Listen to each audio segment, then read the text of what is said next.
Well, here I am on a Monday morning in my usual place at the kitchen sink, drying up.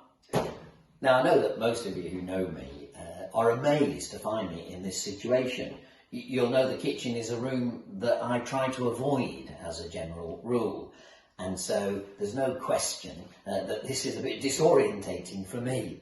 The lockdown has created huge levels of disorientation actually for us. We're in different places, doing things we don't normally do, not doing things we usually do, and frustration and tension arises from that. It's not always easy to cope with this disorientation. Interestingly enough, quite a lot of the Old Testament deals with a global and a national disorientation for the people of God, called the exile. Isaiah, Jeremiah, Daniel, these guys are reflecting in different ways on what it must feel like to be far from home. These guys in Babylon often were separated from those who'd remained behind, family and friends in Jerusalem. They couldn't eat what they wanted to because it was a completely different diet. They certainly didn't have the freedoms they had when they were in Jerusalem, certainly not the freedoms of worship. All of that was constrained and completely different from what they'd ever known. And so as we face this disorientation, these are odd times, can't quite get our bearings, what are we doing at home on a Monday morning when perhaps we'd normally be out or at work or seeing friends or visiting people, the Bible speaks into that. And the reading today is from Isaiah chapter 43, these early verses, bringing us a bit of strength and comfort into this dislocation.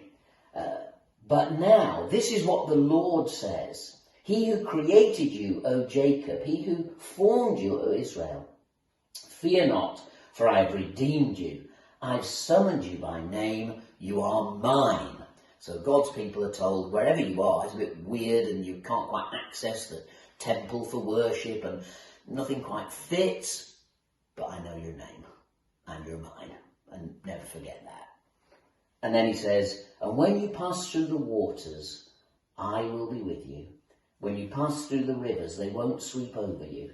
When you walk through the fire, you will not be burned. The flames will not set you ablaze, for I am the Lord your God. Some of us feel as if we're going to be drowning in this great river, COVID-19, crushing all normality.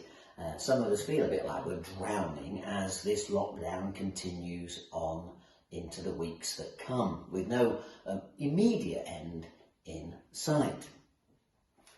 So, be reassured today by these words from Isaiah 43. Read them slowly and take them in. God knows your name and reminds the people of Israel that though everything's different for them, they certainly can't get out to church or they can't get out to worship in the same sort of way. They can't do the things they always wanted to do in the Old Testament. Boy, Babylon must have seemed a weird place to be. Just like lockdown seems a very, very strange place to be.